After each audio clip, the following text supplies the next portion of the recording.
बिस्मिल्लाहिर्रहमानिर्रहीम। आज हम आपको आलू बुखारे के फ़वाइद के बारे में बताएंगे कि आप हैरान हो जाएंगे। तो जुड़े रहें वीडियो के आखिर तक। अगर न्यू है तो चैनल को सब्सक्राइब कर लें। आलू बुखारा मशहूर फल है। उसे पकाने और सुखाने के बाद भी खाया जाता है। भी अहमियत का हामिल फल है। बुखार और बीमारी के बाद जायके को तब्दील करने के लिए आलू बुखारे का इस्तेमाल आम हो गया है।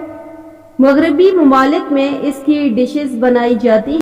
बरसगीर पाको हिंद में इसे ज्यादातर दवाई के तौर पर इस्तेमाल किया जाता है। इस फल में चिकनाई, प्रोटीन, विटामिन ए, बी, सी, के और ई पाए जाते हैं। इसके अलावा कैल्शियम, आयरन, पोटाशियम और सोडियम और मैग्नीशियम बकसरत पाए जाते हैं। ब्राउन और ब्लैक रंग के बेज़वी शक्ल का ये फल एंटीऑक्सीडेंट का हामिल है और ये कैंसर के इम्कानात को भी खत्म करता है।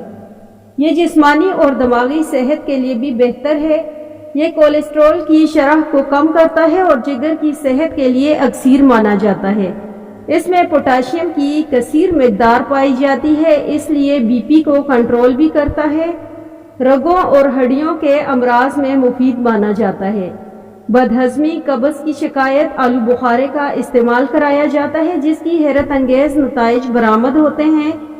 इसका शरबत गर्मी में दानों से निजात और गर्म मौसम फरहत और ताजगी फराहम करता है। तिब्बी माहिरीन के मुताबिक आलू बुखारे के इस्तेमाल से खून की कमी दूर हो जाती है और ये छाती के कैंसर से बचाव में मुआवन साबित होता है। शुगर के मरीज भी इसे हिचकिचाहट के बगैर खा सकते हैं। आलू बुखारे का इस्तेमाल बालों, जल्द और बीनाई के लिए बहुत मुफीद है।